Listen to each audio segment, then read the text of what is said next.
ಪ್ರೀತಿಯ ವೀಕ್ಷಕರಿಗೆ Shankaranand TV YouTube ವಾಹಿನಿಗೆ ಸ್ವಾಗತ ಸುಸ್ವಾಗತ. ಇವತ್ತಿನ ವಿಡಿಯೋನಲ್ಲಿ ಈ ವಾರದ 12 ರಾಶಿಗಳ ವಾರ ಭವಿಷ್ಯ ಯಾವ ರೀತಿಯಾಗಿದೆ ಅನ್ನುವಂತಹ ಮಾಹಿತಿಯನ್ನು ತಿಳ್ಕೊಳ್ಳೋಣ. ಅದಕ್ಕಿಂತ ಮುಂಚಿತವಾಗಿ ಶಂಕರಾನಂದ ಟಿವಿ ಯೂಟ್ಯೂಬ್ ವಾಹಿನಿಯನ್ನ ಸಬ್ಸ್ಕ್ರೈಬ್ ಮಾಡ್ಕೊಂಡಿಲ್ಲ ಅಂದ್ರೆ ಸಬ್ಸ್ಕ್ರೈಬ್ ಮಾಡ್ಕೊಳ್ಳಿ. ಪಕ್ಕದಲ್ಲೇ ಇರುವಂತಹ ಬೆಲ್ ಐಕಾನ್ ಒತ್ತಿ, ಅದರಿಂದ ನೆಕ್ಸ್ಟ್ ಅಪ್ಲೋಡ್ ಮಾಡುವಂತಹ ವಿಡಿಯೋ ನಿಮಗೆ ನೋಟಿಫಿಕೇಶನ್ ಮುಖಾಂತರ ಬಂದು ತಲುಪತ್ತೆ. ಅದರಿಂದ ಹೊಸ ಹೊಸ ಮಾಹಿತಿಗಳನ್ನು ತಿಳ್ಕೊಳ್ಳೋದಕ್ಕೆ ಸಾಧ್ಯವಾಗುತ್ತೆ ಅಂತ ತಿಳಿಸ್ತಾ, ಮೊದಲನೇದಾಗಿ ಮೇಷರಾಶಿ.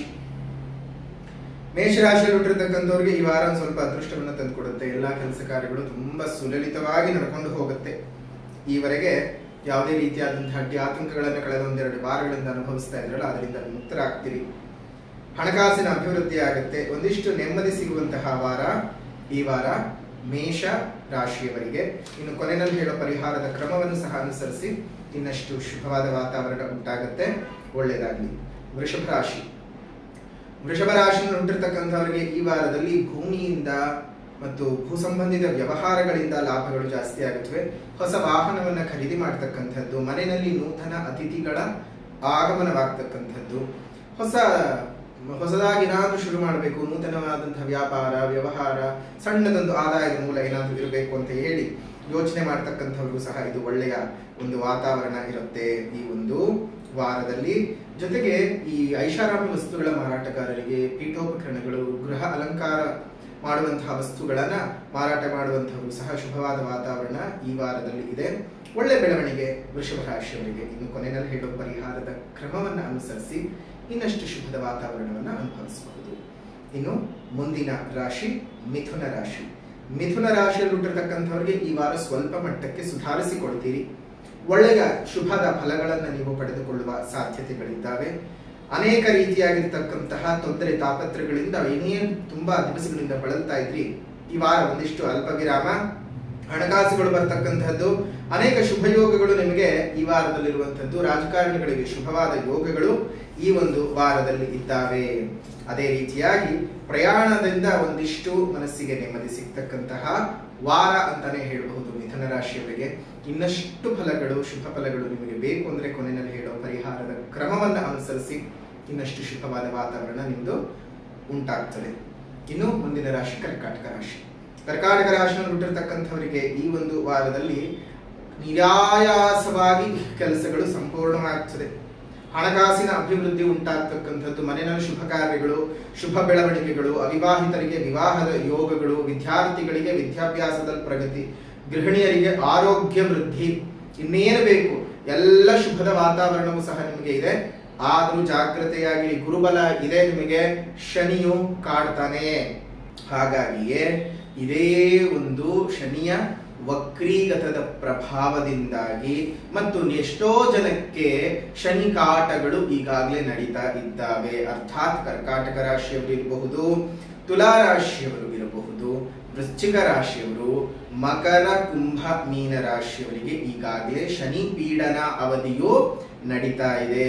ಈ ಮಕರ ಕುಂಭ ಮೀನ ರಾಶಿಯವರಿಗೆ 7.5 ನಡೀತಾ ಇದ್ರೆ, ಅಷ್ಟಮ ಶನಿಯಾಗಿ ಕರ್ಕಾಟಕ ರಾಶಿಯವರಿಗೂ, ಪಂಚಮ ಶನಿಯಾಗಿ ತುಲಾ ರಾಶಿಯವರಿಗೂ, ಅದೇ ರೀತಿಯಾಗಿ ಅರ್ಧಾಷ್ಟಮ ಶನಿಯಾಗಿ ವೃಶ್ಚಿಕ ರಾಶಿಯವರಿಗೂ ಶನಿ ಪೀಡನಾ ಸ್ಥಾನದಲ್ಲಿ ಸಂಚಾರ ಮಾಡ್ತಾ ಇರೋದ್ರಿಂದ ಜುಲೈ 13ನೇ ತಾರೀಕಿನ ಶನಿವಾರದಂದು ದಾವಣಗೆರೆಯಲ್ಲಿ ಬಹಳ ದೊಡ್ಡ ಮಟ್ಟದ ಶನಿ ಮಹಾಯಾಗವನ್ನ, ಅದರಲ್ಲೂ ಶನಿಗೆ ಬಹಳ ಪ್ರೀತಿ ಇರತಕ್ಕಂತಹ ಎಳ್ಳು ಬತ್ತಿ, 1 ಲಕ್ಷ ಎಳ್ಳು ಬತ್ತಿಯನ್ನ ಹಚ್ಚುವಂತಹ ಕಾರ್ಯಕ್ರಮವನ್ನ ಮಾಡ್ತಾ ಇದ್ದೇವೆ.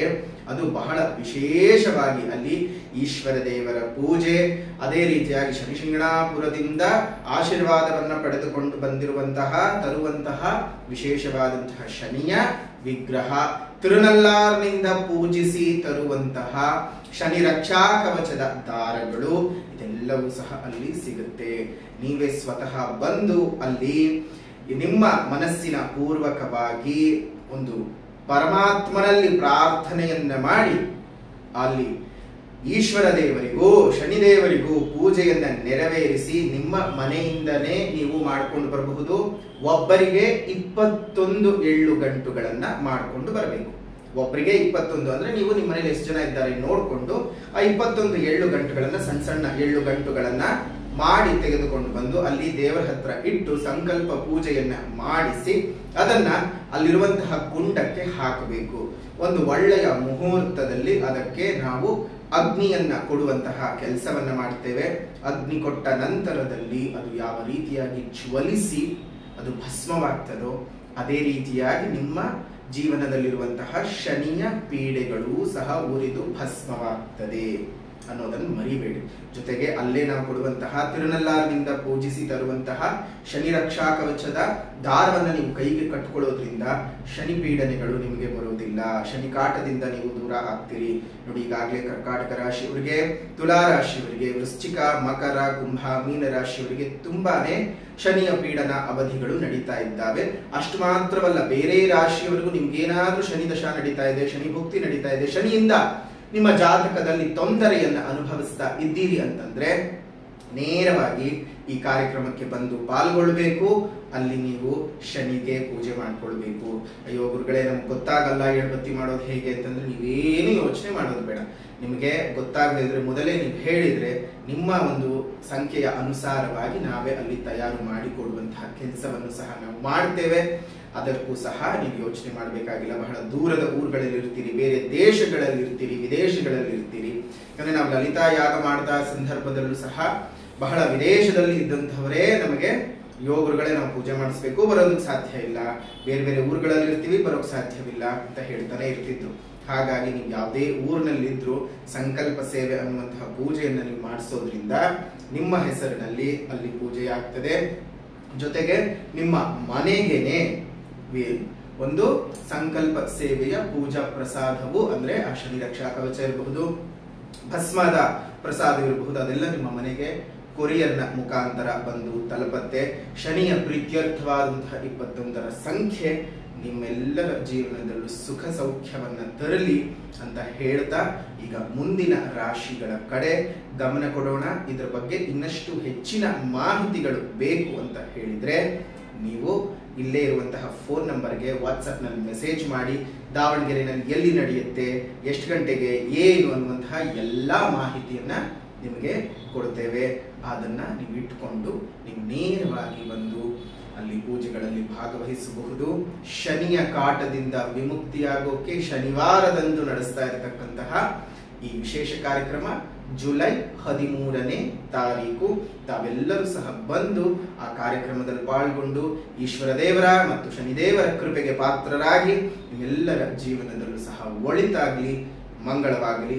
ಇನ್ನು ಸಿಂಹರಾಶಿ, ಸಿಂಹರಾಶಿಯಲ್ಲಿ ಹುಟ್ಟಿರ್ತಕ್ಕಂಥವರಿಗೆ ಈ ವಾರದಲ್ಲಿ ಹೊಸ ನೂತನ ವ್ಯವಹಾರಗಳನ್ನ ಮಾಡ್ಕೊಳ್ಳೋದಕ್ಕೆ ಈ ವಾರ ಶುಭವಾಗಿರ್ತಕ್ಕಂಥ ವಾರವಿದೆ. ಜೊತೆಗೆ ಅದು ಲಾಭವನ್ನು ಸಹ ತಂದುಕೊಡುತ್ತೆ. ಕೃಷಿಕರಿಗೆ ವಿಶೇಷವಾಗಿ ಧನದ ಆಗಮನ ಉಂಟಾಗ್ತದೆ. ನೂತನ ವಾಹನವನ್ನ ಖರೀದಿ ಮಾಡುವ ಯೋಗವೂ ಸಹ ಈ ವಾರದಲ್ಲಿ ಸಿಂಹರಾಶಿಯವರಿಗೆ ಇರುವಂತದ್ದು. ನೂತನ ವ್ಯಕ್ತಿಗಳ, ಗಣ್ಯ ವ್ಯಕ್ತಿಗಳ ಪರಿಚಯವೂ ಸಹ ನಿಮಗೆ ಈ ವಾರದಲ್ಲಿ ಆಗತ್ತೆ. ಸಿಂಹರಾಶಿಯವರಿಗೆ ಆರೋಗ್ಯ ವೃದ್ಧಿ, ಮನೆಯಲ್ಲೊಂದಿಷ್ಟು ನೆಮ್ಮದಿ ಸಿಗುವಂತಹ ವಾರ ಸಿಂಹರಾಶಿಯವರಿಗೆ. ಇನ್ನಷ್ಟು ಶುಭದ ವಾತಾವರಣ ನಿಮಗೆ ಬೇಕು ಅಂದ್ರೆ ಕೊನೆಯಲ್ಲಿ ಹೇಳೋ ಪರಿಹಾರದ ಕ್ರಮವನ್ನ ಅನುಸರಿಸಿ ಶುಭವಾಗಲಿ. ಕನ್ಯಾ ರಾಶಿ, ಕನ್ಯಾ ರಾಶಿಯಲ್ಲಿ ಹುಟ್ಟಿರ್ತಕ್ಕಂಥವರಿಗೆ ಈ ವಾರದಲ್ಲಿ ಶತ್ರು ಕಾಟಗಳು ಸ್ವಲ್ಪ ಜಾಸ್ತಿ ಆಗುತ್ತೆ. ಅದರಿಂದ ಮಾನಸಿಕ ಕಿರಿಕಿರಿಗಳು, ಕಾರ್ಯದಲ್ಲಿ ಅಡಚಣೆಗಳು ಉಂಟಾಗುವ ಸಾಧ್ಯತೆಗಳು ಇದ್ದಾವೆ. ಅಂದುಕೊಂಡಷ್ಟರ ಮಟ್ಟಕ್ಕೆ ಕೆಲಸ ಕಾರ್ಯಗಳಲ್ಲಿ ಈ ವಾರ ನೀವು ಪ್ರಗತಿಯನ್ನ ನೋಡೋದಕ್ಕೆ ಸಾಧ್ಯ ಇಲ್ಲ. ಪ್ರವಾಸೋದ್ಯಮವನ್ನ ನಡೆಸುವಂತವರಿಗೆ ಮತ್ತು ಟೂರಿಸಂ ಡಿಪಾರ್ಟ್ಮೆಂಟ್ ಗಳಲ್ಲಿ ಕೆಲಸವನ್ನ ಮಾಡೋರಿಗೆ ಒಂದಿಷ್ಟು ಲಾಭಗಳು. ವಿದ್ಯಾರ್ಥಿಗಳಿಗೆ ವಿದ್ಯಾ ಕ್ಷೇತ್ರದಲ್ಲಿ ಪ್ರಗತಿಯನ್ನ ನೋಡ್ತೀರಿ. ಆದಾಯವು ಹೆಚ್ಚಾಗ್ತದೆ. ಇದರ ಜೊತೆಗೆ ನಿಮಗೆ ಖರ್ಚುಗಳು ಸಹ ಸರಿಸಮಾನವಾಗಿ ಬಂದು ಆದಾಯ ಮತ್ತು ಖರ್ಚು ಎರಡೂ ಮತ್ತು ಸಮಸಮವಾಗಿ ಹೋಗುವಂತಹ ವಾರ. ಆದ್ರೂ ಕೊನೆಯಲ್ಲಿ ಹೇಳೋ ಪರಿಹಾರದ ಕ್ರಮವನ್ನ ಅನುಸರಿಸಿ ಶತ್ರುಕಾಟದಿಂದ ದೂರ ಆಗ್ತೀರಿ. ಶತ್ರುಕಾಟವು ಶತ್ರುಗಳಿಗೂ ಬೇಡ, ಯಾಕಂದ್ರೆ ಅಷ್ಟು ಹಿಂಸೆಗಳನ್ನ, ಯಾತ್ರೆಗಳನ್ನ ಅನುಭವಿಸಬೇಕಾಗ್ತದೆ. ಶತ್ರುಕಾಟದಿಂದ ದೂರ ಆಗ್ಬೇಕಂದ್ರೆ ಕೊನೆಯಲ್ಲಿ ಹೇಳೋ ಪರಿಹಾರದ ಕ್ರಮವನ್ನ ಅನುಸರಿಸಿ ಶುಭವಾಗಿ. ಇನ್ನು ಮುಂದಿನ ರಾಶಿ ತುಲಾ ರಾಶಿ. ತುಲಾ ರಾಶಿ ಹುಟ್ಟಿರ್ತಕ್ಕಂಥವ್ರಿಗೆ ಈ ವಾರದಲ್ಲಿ ಈ ಮೊದಲೇ ಪಂಚಮ ಶನಿಯ ಪೀಡೆ, ಅಷ್ಟಮ ಗುರುವಿನ ಪ್ರಭಾವ, ಎಲ್ಲೋ ಒಂದೊಂದ್ ಕಡೆ ಚೆನ್ನಾಗಾಗ್ತೀನಿ ಅಂತ ಅಂದ್ಕೊಳ್ಬೇಕಾದ್ರೆ ಮತ್ತೆ ಪುನಃ ನೋಡಿ ಏಟ್ ಬಿರುತ್ತೆ. ಕೊನೆ ವಾರದಲ್ಲಿ ಒಂದ್ ಸ್ವಲ್ಪ ಒಳ್ಳೆ ವಾತಾವರಣವಿತ್ತು, ತುಲಾ ರಾಶಿಯವರಿಗೆ ಮತ್ತೆ ಪುನಃ ಈ ವಾರದಲ್ಲಿ ಆಸ್ತಿ ವಿಚಾರದ ತಗಾದೆಗಳು, ಕೋರ್ಟು ಕಚೇರಿಗಳನ್ನು ಅಲಿಬೇಕಾಗುತ್ತೆ. ನಿಮ್ಮ ಮೇಲೆ ವಿಪರೀತವಾದಂತಹ ಅಪವಾದಗಳು, ಅಪನಿಂದನೆಗಳು ಬರತಕ್ಕಂಥ ವಾರ. ಮನಸ್ಸಿಗೆ ನೆಮ್ಮದಿ ಸಿಗೋಲ್ಲ, ಸಾಲ ಸೋಲಗಳು ಜಾಸ್ತಿ ಆಗುವಂತಹದ್ದು, ನಂಬಿಕೆ ದ್ರೋಹಗಳು ಸಹ ನಿಮಗೆ ಈ ವಾರದಲ್ಲಿ ಜಾಸ್ತಿ ಆಗುವ ಸಾಧ್ಯತೆಗಳಿದ್ದಾವೆ. ತುಂಬಾ ಹುಷಾರಾಗಿರ್ಬೇಕು ತುಲಾ ರಾಶಿಯವರು. ಕೊನೆಯಲ್ಲಿ ಹೇಳೋ ಪರಿಹಾರದ ಕ್ರಮವನ್ನು ಅನುಸರಿಸಿ, ಜೊತೆಗೆ ಜುಲೈ 13ನೇ ತಾರೀಕು ನಡೆಯುವಂತಹ ಶನಿಯ ಮಹಾಪೂಜೆಯಲ್ಲಿ ಬಂದು ಪಾಲ್ಗೊಳ್ಳುವುದು ಮರಿಬೇಡಿ. ಇನ್ನು ಮುಂದಿನ ರಾಶಿ ವೃಶ್ಚಿಕ ರಾಶಿ. ವೃಶ್ಚಿಕ ರಾಶಿಯನ್ನು ಹುಟ್ಟಿರ್ತಕ್ಕಂಥವರಿಗೆ ನೋಡಿ, ಪುನಃ ನೀವು ಎಷ್ಟೇ ಒಳ್ಳೇದು ಮಾಡಿ ನಿಮಗೆ ಕೆಟ್ಟ ಆರೋಪ ಬರೋದಂತೂ ನೀವು ತಪ್ಪಿಸ್ಕೊಳ್ಳೋಕೆ ಸಾಧ್ಯ ಇಲ್ಲ. ಎಷ್ಟೋ ಒಳ್ಳೆ ಕೆಲಸಗಳನ್ನ ನಿಮ್ಮ ಸ್ನೇಹಿತರಿಗೆ, ಸಂಬಂಧಿಕರಿಗೆ, ಸರೀಕರಿಗೆ, ಮನೆಯವರಿಗೆ ಎಲ್ರಿಗೂ ಮಾಡ್ತೀರಿ. ಬಟ್ ಆದ್ರೆ ಕೊನೆಗೆ ಪುನಃ ನಿಮ್ಮನ್ನ ಕೆಟ್ಟವನು ಅಂತ ಹೇಳಿ ಒಂದು ಮುದ್ರೆಯನ್ನು ಕೊಟ್ಟು ಕೂಡಿಸ್ಬಿಡ್ತಾರೆ. ಆ ರೀತಿಯಾಗಿರ್ತಕ್ಕಂತಹ ವಾರ ಪುನಃ ನಿಮಗೆ ಬರುತ್ತೆ. ಈ ವಾರ ಸಹ ನಿಮಗೆ ಕಷ್ಟ ನಷ್ಟಗಳು, ಮಾನಸಿಕ ಚಿಂತೆ, ಹಿಂಸೆ, ಮಾಡಿಲ್ಲದ ಕೆಲಸಕ್ಕೆ ಅಪವಾದಗಳನ್ನ ಹೊತ್ತು ಕಣ್ಣೀರಿಡಬೇಕಂತಹ ಸಂದರ್ಭಗಳು ಜಾಸ್ತಿ. ತಲೆ ಕೆಡಿಸ್ಕೊಳಕ್ ಹೋಗ್ಬೇಡಿ. ದೀಪದ ಬುಡದಲ್ಲಿ ಕತ್ಲಿರುತ್ತೆ. ದೀಪ ತನ್ನನ್ನು ತಾನು ಸುಟ್ಕೊಂಡ್ರು ಜಗತ್ತಿಗೆ ಬೆಳಕು ಕೊಡುತ್ತೆ. ತಾನು ಸುಟ್ಟು ಹೋಗ್ತಿದ್ದೀನಿ ಅನ್ನುವಂತಹ ಯೋಚನೆ ದೀಪಕ್ಕಿಲ್ಲ, ಆದ್ರೆ ಜಗತ್ತು ನನ್ನಿಂದ ಬೆಳಗ್ತಾ ಇದೆ ಅನ್ನುವಂತಹ ಸಂತಸದಲ್ಲಿರುತ್ತೆ. ಅದೇ ಮನಸ್ಥಿತಿ ವೃಶ್ಚಿಕ ರಾಶಿಯವರಿಗೂ ಸಹ ಇರಲಿ. ಶುಭವಾಗ್ಲಿ. ಕೊನೆಯಲ್ಲಿ ಹೇಳೋ ಪರಿಹಾರದ ಕ್ರಮವನ್ನು ಸಹ ಅನುಸರಿಸಿ ಇನ್ನಷ್ಟು ನೆಮ್ಮದಿಯ ಪ್ರಭಾವಗಳನ್ನ ಅನುಭವಿಸೋದಕ್ಕೆ ಸಾಧ್ಯವಾಗುತ್ತೆ. ಶುಭವಾಗಿ. ಇನ್ನು ಮುಂದಿನ ರಾಶಿ ಧನಸ್ಸು. ಧನಸ್ಸು ರಾಶಿಯಲ್ಲಿ ಹುಟ್ಟಿರ್ತಕ್ಕಂಥವರಿಗೆ ಈ ಒಂದು ವಾರದಲ್ಲಿ ಒಂದಿಷ್ಟು ಮಿಶ್ರಿತ ಫಲಿತಗಳುಂಟು. ಸಾಲಬಾಧೆಗಳು ಜಾಸ್ತಿ ಆಗುತ್ತೆ. ನಿಮಗೆ ಅತ್ಯಂತ ಪ್ರಿಯರಾದಂತಹವರು, ಹಿರಿಯರು ನಿಮ್ಮನ್ನ ಬಿಟ್ಟು ಹೋಗುವ ಸಾಧ್ಯತೆಗಳು ಈ ಒಂದು ವಾರದಲ್ಲಿ ಇದಾವೆ. ವ್ಯಾಪಾರ ವ್ಯವಹಾರಗಳು ಒಂದಿಷ್ಟು ಕನ್ನಡಿ ಒಳಗಿನ ಗಂಟು ಅನ್ನೋ ತರ ಆಗ್ಬಿಡುತ್ತೆ. ಅಂದ್ಕೊಂಡಂತಹ ರೀತಿಯಲ್ಲಿ ಏನು ಹಣಕಾಸಿನ ಅಭಿವೃದ್ಧಿಗಳು ನಿಮಗೆ ನಡೆಯೋದಿಲ್ಲ. ಹಾಗಂತ ಹೇಳಿ ಹಳೆಯದ್ದೇನು ಹಣಕಾಸುಗಳು ಬರ್ತಿತ್ತು ಅದಕ್ಕೇನು ತೊಂದರೆ ತಾಪತ್ರಿಯ ಇಲ್ಲ. ದಂಪತಿಗಳಲ್ಲಿ ಒಂದಿಷ್ಟು ಸಣ್ಣ ಸಣ್ಣ ಮನಸ್ತಾಪಗಳು, ಹುಸಿಕೋಪಗಳು, ಹುಸಿ ಮನಸ್ಸುಗಳು ಜಾಸ್ತಿ ಆಗುವಂತಹ ಸಾಧ್ಯತೆಗಳಿದ್ದಾವೆ. ಜಾಗೃತೆಯಾಗಿರಿ. ಕೊನೆಯಲ್ಲಿ ಹೇಳೋ ಪರಿಹಾರದ ಕ್ರಮವನ್ನು ಅನುಸರಿಸಿ ಇನ್ನಷ್ಟು ಶುಭವಾದಂತಹ ವಾತಾವರಣ ಅನುಭವಿಸ್ತೀರಿ. ಹೇಳಿದ ಅನಿಷ್ಟ ಅನಿಷ್ಟ ಫಲಗಳಿಂದ ದೂರ ಆಗುವ ಸಾಧ್ಯತೆ ಇದೆ. ಹುಷಾರು. ಇನ್ನು ಮುಂದಿನ ರಾಶಿ ಮಕರ. ಮಕರ ರಾಶಿಯಲ್ಲಿ ಹುಟ್ಟಿರ್ತಕ್ಕಂಥವರಿಗೆ ದೇವತಾ ಕಾರ್ಯಗಳನ್ನ, ಧಾರ್ಮಿಕ ಕಾರ್ಯಗಳನ್ನ ಮಾಡ್ತಕ್ಕಂತಹ ಆಸೆ ಆಸಕ್ತಿಗಳು ಜಾಸ್ತಿ ಆಗುವಂತಹ ಒಂದು ವಾರವಾಗಿದೆ. ಈ ವಾರದಲ್ಲಿ ಅತ್ಯಂತ ಆಪ್ತರ ಸಲಹೆಯ ಮೇರೆಗೆ ಕೆಲಸವನ್ನ ನೀವು ಮಾಡಿದ್ದೆ ಆದರೆ ಶುಭವಾದ ವಾತಾವರಣವನ್ನ ಅನುಭವಿಸ್ತೀರಿ. ಕೆಲಸ ಕಾರ್ಯಗಳಲ್ಲಿ ಬಹಳ ಪ್ರಗತಿಯನ್ನ ನೋಡ್ತೀರಿ. ಗೃಹೋಪಕರಣಗಳನ್ನ, ಪೀಠೋಪಕರಣಗಳನ್ನ ಮಾಡ್ತಕ್ಕಂಥವರಿಗೆ, ಇಂಟೀರಿಯರ್ ಡಿಸೈನ್ ಅನ್ನ ಮಾಡ್ತಕ್ಕಂಥವ್ರಿಗೆ ವಿಶೇಷವಾಗಿ ಧನದ ಲಾಭಗಳು ಉಂಟಾಗ್ತದೆ. ಆಭರಣಗಳನ್ನ ಕೊಂಡ್ಕೊಳ್ಳುವಂತಹ ಶುಭವಾದ ವಾತಾವರಣ ಮಕರ ರಾಶಿಯವರಿಗೆ ಈ ಒಂದು ವಾರದಲ್ಲಿ ಇರುವಂತಹದ್ದು. ಅದರ ಜೊತೆಗೆ ಮಕರ, ಕುಂಭ, ಮೀನ ಈ ಮೂರು ರಾಶಿಯವರೆಗೂ 7.5 ಸಹ ನಡೀತಿದೆ. ಆದ್ರೆ 7.5 ಅಂತ ಯೋಚನೆ ಮಾಡೋದು ಬೇಡ. ಹೊಂಬು ಶನಿಯ 7.5 ನಡೀತಾ ಇರುವಂತವ್ರಿಗೆ ಎಲ್ರಿಗೂ ಸಹ ಒಳ್ಳೇದೆ. ಅಂದ್ರೆ 2ನೇ ಬಾರಿ 7.5 ನಡೀತಾ ಇದ್ದಂಥವ್ರಿಗೆ. ಇನ್ನು 3ನೇ ಬಾರಿ ಮತ್ತು ಮೊದಲನೇ ಬಾರಿ ನಡೀತಾ ಇರೋರು ಮಾತ್ರನೇ ಕೆಡುಕು. ಅದು ಅಲ್ಲದೆ ಈಗಾಗಲೇ ನಾವು ಶನಿಯ ಪೀಡನೆಗೆ ಬೇರೆ ಒಂದು ದೊಡ್ಡ ಮಹಾಪೂಜೆಯನ್ನ, ಶನಿ ಮಹಾಪೂಜೆಯನ್ನು ಬೇರೆ ಮಾಡ್ತಾ ಇದ್ದೇವೆ 13ನೇ ತಾರೀಕು ಜುಲೈ ದಾವಣಗೆರೆಯಲ್ಲಿ. ಸೊ ಅಲ್ಲಿಗೂ ಸಹ ಬಂದು ಪಾಲ್ಗೊಳ್ಳೋದ್ರಿಂದ ಏನೇ ಸಣ್ಣ ಪುಟ್ಟ ಮಾನಸಿಕವಾಗಿ ಈ ಶನಿ ಕಾಟದ ಬಗ್ಗೆ ಗೊಂದಲವಿದ್ರು ಅವೆಲ್ಲ ನಿವಾರಣೆ ಆಗುತ್ತೆ ಶನಿದೇವರ ಪೂಜೆಯಿಂದ. ಇನ್ನಷ್ಟು ಶುಭವಾದ ವಾತಾವರಣ ನಿಮಗೆ ಉಂಟಾಗಲಿ, ಒಳ್ಳೆಯದಾಗಲಿ. ಇನ್ನು ಅದರ ಜೊತೆಗೆ ಮುಂದಿನ ರಾಶಿ ಕುಂಭ ರಾಶಿ. ಕುಂಭ ರಾಶಿಯಲ್ಲಿ ಹುಟ್ಟಿರ್ತಕ್ಕಂಥವರಿಗೆ ಈ ಒಂದು ವಾರದಲ್ಲಿ ಉತ್ತಮವಾಗಿರ್ತಕ್ಕಂಥ ಸಾಧನೆಯನ್ನ ನೀವೇನು ಮಾಡೋದಕ್ಕೆ ಸಾಧ್ಯವಿಲ್ಲ. ಅಂದ್ರೆ ನೀವೇನೋ ಕಳ್ಕೊಳ್ತೀರಿ ಅಂತಲ್ಲ, ಎಲ್ಲವೂ ಸಾಧಾರಣವಾದಂತಹ ಫಲಗಳನ್ನೇ ನೀವು ಈ ವಾರ ನೋಡ್ಬೇಕಾಗುತ್ತೆ. ಹಣದ ಅಭಿವೃದ್ಧಿ ಆಗೋದಿಲ್ಲ. ಒಂದಿಷ್ಟು ಹಣಕಾಸಿನ ಕ್ರೋಢೀಕರಣ ಏನ್ ಮಾಡಿಟ್ಕೊಂಡಿರ್ತೀರಿ ಅದರಲ್ಲಿ ಒಂದಿಷ್ಟು ಖರ್ಚುಗಳು ಜಾಸ್ತಿ ಆಗ್ತಾನೆ ಹೋಗುತ್ತವೆ. ಅನಾರೋಗ್ಯದಿಂದ ವಿಮುಕ್ತರಾಗ್ತೀರಿ. ಸರ್ಕಾರಿ ಕೆಲಸಗಳಲ್ಲಿ ಒಂದಿಷ್ಟು ತಗಾದಿಗಳು, ಕಿರಿಕಿರಿಗಳು ಉಂಟಾಗ್ತದೆ. ಇನ್ನೇನೋ ಪ್ರಮೋಷನ್ ಸಿಗುತ್ತೆ ಅಥವಾ ಇನ್ಕ್ರಿಮೆಂಟ್ ಸಿಗುತ್ತೆ ಅಂತ ಆಸೆಯನ್ನು ಇಟ್ಕೊಂಡಿದ್ರೆ ಅದು ಸ್ಥಗಿತವಾಗಿ ಹೋಗ್ತದೆ. ಅಂದ್ಕೊಂಡಂತೆ ಆಗಲ್ಲ, ತಕ್ಷಣಕ್ಕೆ ನಿಲ್ಲತ್ತೆ. ಮುಂದಿನ ದಿನಮಾನಗಳಲ್ಲಿ ಅದು ಬರುವ ಸಾಧ್ಯತೆಗಳು ಇದ್ದಾವೆ. ಅದು ನಿಮ್ಮ ಜಾತಕದ ದಶಾಭುಕ್ತಿಯ ಆಧಾರದ ಮೇಲೂ ಸಹ ಒಂದು ನಿರ್ಧಾರವಾಗುತ್ತೆ. ಒಂದಷ್ಟು ನೆಮ್ಮದಿ ರಹಿತವಾದ ದಿನಗಳನ್ನು ಸಹ ಈ ವಾರ ನೋಡ್ಬೇಕಾಗುತ್ತೆ. ಹುಷಾರಾಗಿರಿ. ಕೊನೆಯಲ್ಲಿ ಹೇಳುವ ಪರಿಹಾರದ ಕ್ರಮವನ್ನು ಅನುಸರಿಸಿ ಒಂದಿಷ್ಟು ನೆಮ್ಮದಿಯ ಫಲಗಳನ್ನು ಪಡ್ಕೊಳ್ಬಹುದು. ಇನ್ನು ಕೊನೆಯದಾಗಿ ಮೀನರಾಶಿ.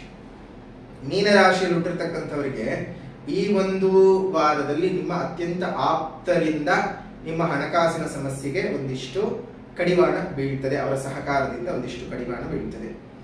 ಇನ್ನು ವ್ಯಾಪಾರ ವ್ಯವಹಾರಗಳಲ್ಲಿ ಒಂದು ನೆಮ್ಮದಿಯಾದಂತಹ ಫಲಾನುಫಲಗಳು ನಿಮಗೆ ಸಿಗುವಂತಹ ಒಂದು ವಾರ ಆಗಿರುತ್ತೆ. ಕುಟುಂಬದ ಹಿರಿಯರ ಅನಾರೋಗ್ಯದ ಒಂದು ವಾತಾವರಣ ಏನಿರುತ್ತೆ ಅದರ ಚೇತರಿಕೆಯು ನಿಮ್ಮ ಮನಸ್ಸಿಗೆ ಬಹಳ ಸಂತೋಷವನ್ನ ಕೊಡತಕ್ಕಂತಹ ಒಂದು ವಾರವಾಗಿರುತ್ತೆ. ಮನೆಯಲ್ಲಿದ್ದಂತಹ ಮನಸ್ತಾಪಗಳಾಗಿರಬಹುದು, ಅಸಹಕಾರಗಳಾಗಿರಬಹುದು, ನಿಮ್ಮ ಮೇಲಿನ ಕೋಪತಾಪಗಳೆಲ್ಲ ಕಡಿಮೆ ಆಗುವಂತಹ ವಾರ ಈ ವಾರ. ವಿಶೇಷವಾಗಿ ಅವಿವಾಹಿತರಿಗೆ ವಿವಾಹ ಯೋಗದ ಭಾಗ್ಯವೂ ಸಹ ಈ ವಾರದಲ್ಲಿದೆ. ಸ್ವಲ್ಪ ಶುದ್ಧ ವಾತಾವರಣ ಇದೆ ಮೀನ ರಾಶಿಯವರಿಗೆ, ಯೋಚನೆ ಮಾಡಬೇಡಿ. ಈಗ ಹೇಳುವ ಪರಿಹಾರದ ಕ್ರಮವನ್ನ 12 ರಾಶಿಯವರು ಸಹ ಮಾಡಿಕೊಳ್ಳೋದ್ರಿಂದ ಉತ್ತಮವಾದಂತಹ ಬೆಳವಣಿಗೆಯನ್ನು ನೋಡಬಹುದು. ಇನ್ನು ಪರಿಹಾರದ ವಿಭಾಗ ಅಂತ ಬಂದಾಗ ಮೊದಲನೇದಾಗಿ ಸಾಮಾಜಿಕ ಪರಿಹಾರ. ಗಿಡಗಳನ್ನು ನೆಟ್ಟು ಪೋಷಣೆ ಮಾಡಿ ಪ್ರಕೃತಿಯನ್ನು ಉಳಿಸಿ, ಪ್ರಕೃತಿಯನ್ನು ಬೆಳೆಸಿ. ನಿಮ್ಮ ಮನೆಯ ಮುಂದೆ ಮತ್ತು ಮೇಲ್ಭಾಗದಲ್ಲಿ ಸಣ್ಣ ಸಣ್ಣ ಕುಂಡಗಳಲ್ಲಿ ನೀರನ್ನು ಇಡ್ತಾ ಬನ್ನಿ. ಅದರಿಂದ ಅದೆಷ್ಟೋ ಪಕ್ಷಿಗಳಿಗೆ, ಪ್ರಾಣಿಗಳಿಗೆ ಕುಡಿಯುವ ನೀರಿನ ಆಸರೆಯು ಸಿಕ್ಕಂತಾಗಿ ಅವುಗಳ ಜೀವನವೂ ಸಹ ತುಂಬಾ ಸುಗಮವಾಗಿ ನಡ್ಕೊಂಡು ಹೋಗೋದಕ್ಕೆ ಸಾಧ್ಯ ಆಗ್ತದೆ. ಅದೇ ರೀತಿಯಾಗಿ ನಿಮ್ಮ ಸುತ್ತಮುತ್ತ ಇರುವಂತಹ ಉದ್ಯಾನವನಗಳಲ್ಲಿ ಒಂದೊಂದು ಹಣ್ಣಿನ ಗಿಡಗಳನ್ನು ಕೊಟ್ಟು ಪೋಷಣೆ ಮಾಡಿಸಿ, ಅದು ಬೆಳೆದು ಪ್ರಾಪ್ತ ವಯಸ್ಸಿಗೆ ಬಂದು ಹೂವು ಹಣ್ಣು ಅದನ್ನೆಲ್ಲ ಕೊಡುವ ಸಂದರ್ಭದಲ್ಲಿ ಪ್ರಾಣಿಗಳಿಗೆ, ಪಕ್ಷಿಗಳಿಗೆ ಆಹಾರ, ಆಸರೆ, ನಮ್ಮೆಲ್ಲರಿಗೂ ಪ್ರಾಣವಾಯುವು ಸಿಕ್ಕು ಎಲ್ಲರೂ ಸಹ ಸುಖವಾಗಿ ಸೌಖ್ಯವಾಗಿರಬಹುದು. ಹಾಗಾಗಿ ಈ ಸಣ್ಣ ಸಾಮಾಜಿಕ ಪರಿಹಾರವನ್ನು ಮಾಡಿಕೊಳ್ಳೋದ್ರಿಂದ ದೇವರೇ ನಿಮ್ಮನ್ನ ಮೆಚ್ಚಿ ಹರಸಿ ಹಾರೈಸ್ತಾನೆ. ಪಶುಪತಿನಾಥನ ಆಶೀರ್ವಾದವೇ ನಿಮಗೆ ಸಿಗತ್ತೆ. ದೇವರೇ ನಮ್ಮನ್ನ ಮೆಚ್ಚಿಕೊಂಡ ಮೇಲೆ ಇನ್ಯಾವುದಕ್ಕೂ ನಾವು ತಲೆ ಕೆಡಿಸಿಕೊಳ್ಳುವಂತಹ ಅವಶ್ಯಕತೆ ಇಲ್ಲ. ದೇವರನ್ನ ಮೆಚ್ಚಿಸುವ ಕೆಲಸಕ್ಕಿಂತ ದೇವರು ನಮ್ಮನ್ನ ಮೆಚ್ಚಿಕೊಳ್ಳುವ ಹಾಗೆ ನಮ್ಮ ಬದುಕಿನ ಕ್ರಿಯಾಕರ್ಮಗಳಿರಬೇಕು. ಆ ರೀತಿಯ ನಿಮ್ಮ ಜೀವನವನ್ನ ನಡೆಸ್ಕೊಳ್ಳಿ. ಅದರ ಜೊತೆಗೆ ದಿನಾಂಕ 13ನೇ ತಾರೀಕಿನಂದು ನಡೀತಿರುವಂತಹ ಶನಿ ಮಹಾಪೂಜೆಯಲ್ಲಿ, ದಾವಣಗೆರೆಯಲ್ಲಿ ನಡೆಯುವಂತಹ ಶನಿ ಮಹಾಪೂಜೆಯಲ್ಲಿ ಬಂದು ನೀವು ಪಾಲ್ಗೊಳ್ಳಿ. ಅದರಿಂದ ನಾವು ತಿರುನಲ್ಲಾರ್ನಿಂದ ಪೂಜಿಸಿ ತರುವಂತಹ ವಿಶೇಷವಾದಂತಹ ಶನಿಯ ವಿಗ್ರಹಕ್ಕೆ ನಿಮ್ಮ ಕೈಯಾರೆ ನೀವು ಮಾಡ್ತಕ್ಕಂತಹ ಒಂದು ಎಳ್ಳೆಣ್ಣೆಯ ಅಭಿಷೇಕ, ಅದರ ಜೊತೆಗೆ ಅಲ್ಲೇ ತಿರುನಲ್ಲಾರ್ನಿಂದ ಪೂಜಿಸಿ ತರುವಂತಹ ಶನಿ ರಕ್ಷಾ ಕವಚದ ದಾರಗಳನ್ನು ನೀವು ಕೈಗೆ ಕಟ್ಕೊಳ್ಳೋದ್ರಿಂದ ಇನ್ನಷ್ಟು ಹೆಚ್ಚಿನ ರೀತಿಯಲ್ಲಿ ನಿಮಗೆ ಅಭಿವೃದ್ಧಿಯು ಉಂಟಾಗ್ತದೆ. ಹಾಗಾಗಿ ಯೋಚನೆ ಮಾಡುವಂತಹ ಅವಶ್ಯಕತೆ ಇಲ್ಲ. ಪ್ರತಿಯೊಬ್ಬರೂ ನಿಮ್ಮ ಜೀವನದಲ್ಲಿ ಬೆಳವಣಿಗೆಯನ್ನು ನೀವು ನೋಡೋದಕ್ಕೆ ಸಾಧ್ಯತೆ ಇದ್ದಾವೆ. ಬದುಕಿನಲ್ಲಿ ಎಲ್ಲರಿಗೂ ಸಹ ಅನುಕೂಲವು ಉಂಟಾಗಲಿ. ಶನಿದೇವರ ಕೃಪೆಯು, ಸಕಲ ದೇವಾನುದೇವತೆಗಳ ಕೃಪೆಯು ನಿಮಗೆ ಇದರಿಂದ ಸಿಗತ್ತೆ. ಇನ್ನು ಈ ವಾರದ ಆಧ್ಯಾತ್ಮಿಕ ಪರಿಹಾರ ಏನಪ್ಪಾ ಅಂತ ಹೇಳಿದ್ರೆ, ರಾಜರಾಜೇಶ್ವರಿ ಸ್ತವ ಸ್ತೋತ್ರದ ಪಠಣವನ್ನ ಮಾಡಿ. ರಾಜರಾಜೇಶ್ವರಿ ಸ್ತವ ಸ್ತೋತ್ರದ ಪಠಣವನ್ನ ಮಾಡೋದ್ರಿಂದ ಇನ್ನಷ್ಟು ಶುಭ ಫಲಗಳು ವೃದ್ಧಿಯಾಗುತ್ತೆ, ಕೆಟ್ಟ ಫಲಗಳಿಂದ ದೂರ ಆಗಬಹುದು. ಹುಷಾರಾಗಿರಿ, ಶುಭವಾಗಲಿ, ಮಂಗಳವಾಗಲಿ. ಇದಾಗಿತ್ತು ಈ ವಾರದ 12 ರಾಶಿಗಳ ವಾರ ಭವಿಷ್ಯ. ಮತ್ತೊಂದು ವಿಡಿಯೋನಲ್ಲಿ ಭೇಟಿ ಮಾಡ್ತೀನಿ. ಅಲ್ಲಿವರೆಗೂ ನಮಸ್ಕಾರ. ಲೋಕಾ ಸಮಸ್ತಾ ಸುಖಿನೋ ಭವಂತು, ಸಕಲ ಸನ್ಮಂಗಳಾನಿ ಭವಂತು, ಸರ್ವೇ ಜನಾಃ ಸುಖಿನೋ ಭವಂತು, ಸಮಸ್ತ ಸನ್ಮಂಗಳಾನಿ ಭವಂತು.